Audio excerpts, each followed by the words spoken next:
Hey guys, and welcome to another podcast here.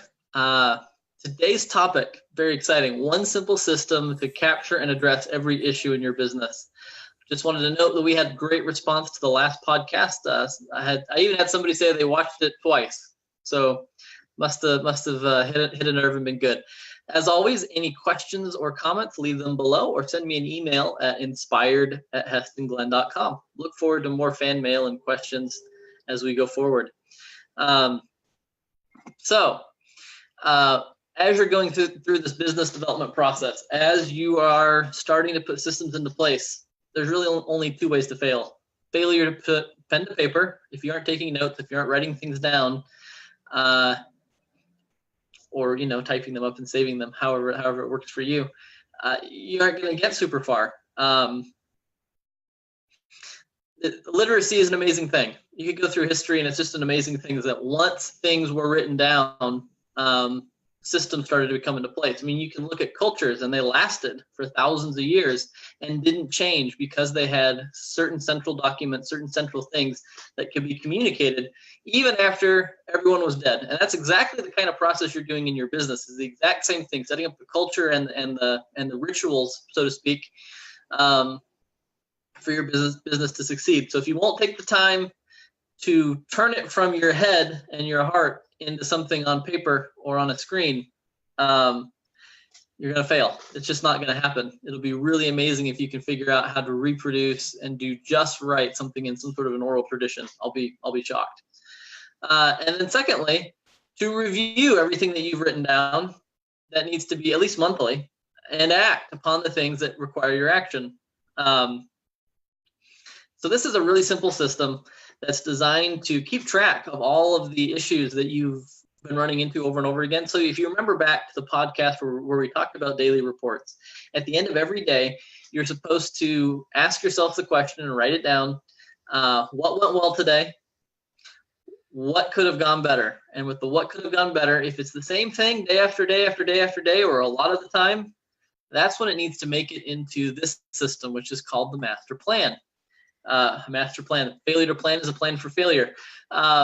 If you go to a city or a community, almost all of them you have a planning commission, and in the planning commission they have a master plan. They try and keep industrial things, factories, that kind of stuff in one area of town, and housing and things like that in another area of town, and commercial stuff in another area of town, so that when you go home, you don't have a bunch of people driving next door to the business next to you, and you don't have the smokestack from the local dump across the street. So there's places where you can live where it's quiet and calm. There's places you can go where it's busy and commercial. There's places you can go where it's industrial. And this is kind of the same thing, but applied for your business. So without further ado, I'm going to close this presentation down and start to show you what this thing looks like here. All right, let's make sure. Oop, wrong thing. There we go. Okay, so this is my old 1995 Windows 1995 style example here, but you can see a bunch of folders, and this is one way to do it. You can have a bunch of folders on your computer for different segments of your business, and inside you can have certain documents. So here's an example of what you might have. You might have leadership, marketing, finance, management, client fulfillment or production, lead conversion, lead generation, human resources, your business plan, safety, facilities, policies and procedures, all that kind of stuff. You'll probably have something very similar to that. You might have one or two different. You might have a couple fewer. If your business is smaller, you might have several fewer, because, I mean, is there really any need to break out lead conversion and lead generation at this point? Maybe not. Maybe that all goes under marketing and you call that good. Did you want to share your screen with us? It's not showing the, let me hit the share screen button here in a different way.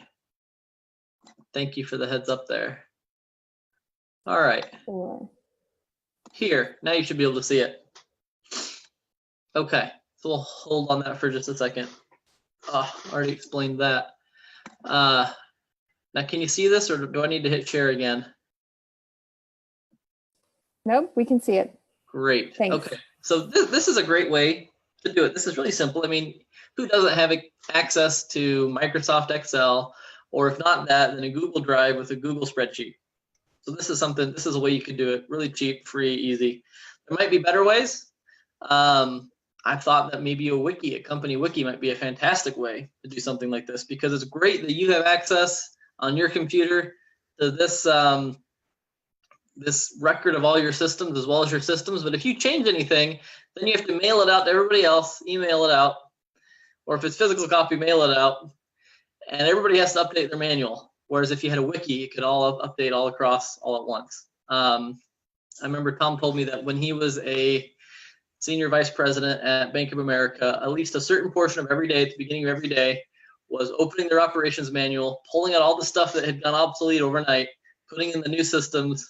And I mean, there's just more efficient things for your managers to do and for your workers to do. So this will work, but there might be better ways to do it.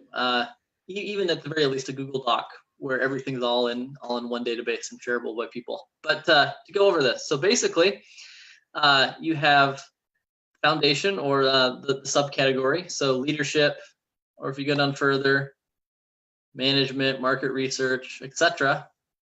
And you can number them this way. And why do we have LD0100 as opposed to LD1? Well, it's because at some point down the road, you're probably going to want to have some document that goes in between these two places.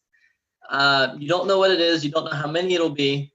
And instead of having to renumber the entire category, you can just go LD0101 or LD0102, and you can do it 99 times. If it gets really bad, you can go LD0100A and B and C. It just keeps you from getting into trouble down the road. And you have the document name. Now, here's what's going on here: is if you have like a classic example is people have trouble finding a parking spot. You got a busy full office, just the right size parking lot, maybe not big enough.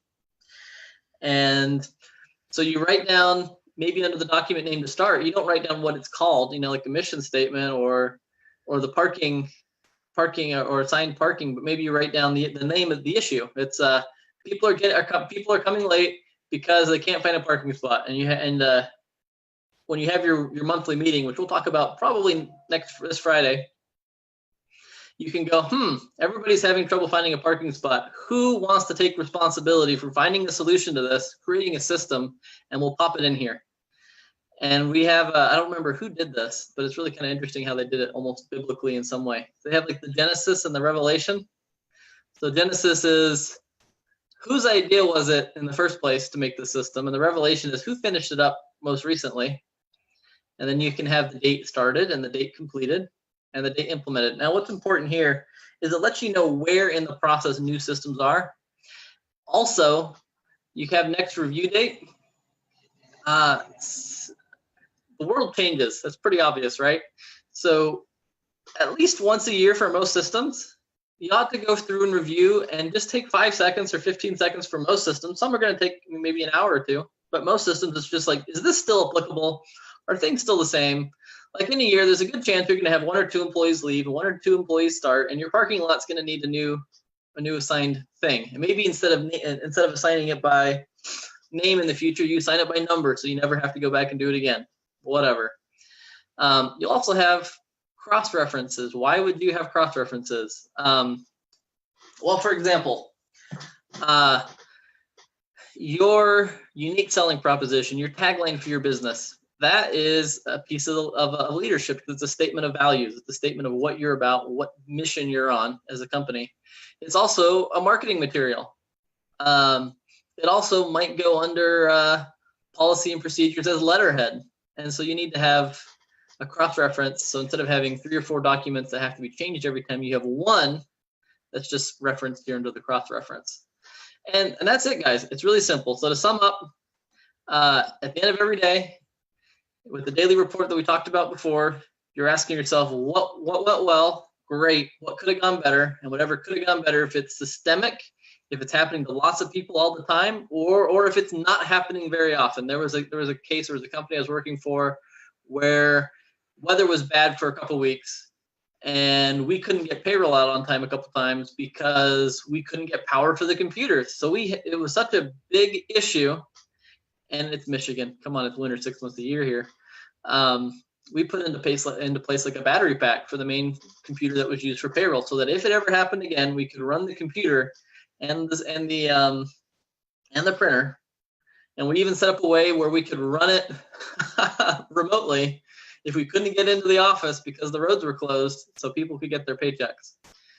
And now I think they're taking it a step further and they just do direct deposit at that company. But yeah, so if it's systemic or if it's a possible business killer, make a system, review it, and go from there. Not much else to say, guys. This is an easy thing to put into place, and it makes all the difference, because when you have that slow time, or when you review it monthly, you know what problems are prime, what problems are big, and you know what to spend your time on. You don't sit around going, well, something seemed important, but I can't remember what it is. You know what the important issues facing your business are, and you can proactively address them.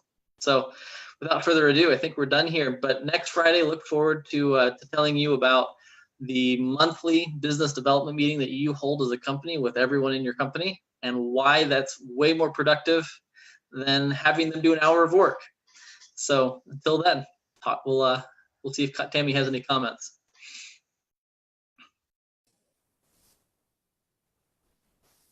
Hey there.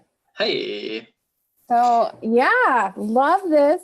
I'm all about the systems, and obviously this is pretty robust, but I think every small company needs something like this where they're thinking ahead. And I think that when you're small, you need to think big, and you need to be ready for the next, when I say think big, you want to actually be thinking, I'm running this like it's a little company, but what am I going to run into? And I love the book Traction. I don't know if I have it here. No, I don't.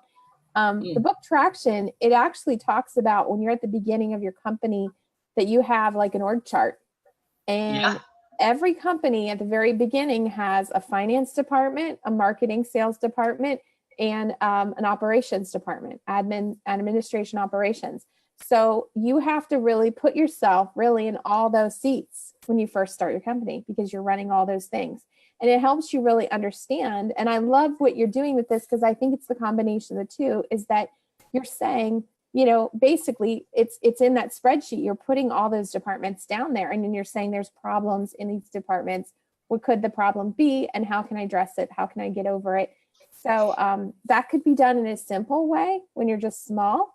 And then as you grow, I love the scaling of this. Really good. Obviously, like you said, it could be done differently and could be arranged differently, but the concept will stay the same no matter how you do it, no matter which way you do it. But the spreadsheet keeps it kind of all succinctly on one space. So yeah, I mean, you've been telling me about these cool new tools like Trello, and I'm thinking, most of these systems are set up to be either a Word document or at best a video. Yes. Whereas a Trello board might be a fantastic way when people have to check something off and it's detailed. Yes. So at some point, I might have you do the podcast here on cool new tools. Right. Yes. Yeah. Using those tools, we can bring in these systems that have been tried and true for a very long time in companies, hundreds of years, probably in the way that people have run their companies, and they've had to do it. Like you said, the whole idea of downloading a spreadsheet, I cringe when you say that people are using Excel and they're sharing a document. That is so antiquated, and things used to get overlapped and things like that, and it just doesn't need to happen anymore with all that we have. So it's amazing. It is. I mean, can you really imagine asking vice presidents of a major bank in America, to spend 15 minutes of their day throwing out paper copies of systems and printing out new ones? I mean, anybody for that matter. I mean, anyone for that matter. The amounts of paper that we save. I mean, I think we want to say that we still use too much paper, but in the end, I mean, we're saving way more paper than used to be. Oh yeah. When the post office has trouble making a profit because nobody sends mail anymore, I think we're making progress on the whole killing trees thing. Absolutely. Yeah. So it was good. I didn't really have any questions on that. I didn't see any really questions basic. that come in. It is. It's good. It's really good. So I definitely think that everybody should implement this system and just start now, start today, put the system in place, and you Yeah. will save yourself so much headache. And I mean, my wife and I just basically did this Hmm. earlier for lunch. We meet every week and we go over what was the most difficult thing that we dealt with this week. Oh, What wow. can we put a system in place to make it better, Hmm. and then try and put something together. So I mean, this week it was the kids are kind of crazy after school. What's the afternoon routine Yeah. so Right. that we don't have lots of screaming going on and we can stay sane? That was the big issue this week. So Good. That's so good. we do basically the exact same thing, but Mhm. just for our home. Hey, man, it's like running a little company with tiny, very noisy executives at times. It is. It is. It is. It is. It's great. Oh, that's so good. I love that you're implementing this at home because it does tell people, hey, you can implement this anywhere. You Oh can yeah. start making it I mean, happen. even if you don't own the business, you can start to do this in your department or even in your position, and Yeah. it makes a difference. Yeah. Yeah. So good. Well, thanks so much, Heston. And what did you say they're going to be looking for on Friday? We're going to go over the format for the monthly development meeting. So it's like you Okay. got your problems. How do you Right. decide who does what and what we're going to do about it? And Nice. then we'll do action plans after that, or Okay. SOPs. But yeah, as always, tell a friend, share with a friend, share it on your Facebook page, Yep. or send us a message to somebody who is interested, and let Yep. us know any thoughts you have. Talk to you soon. Yeah, absolutely. See you, everybody. Thanks for stopping in.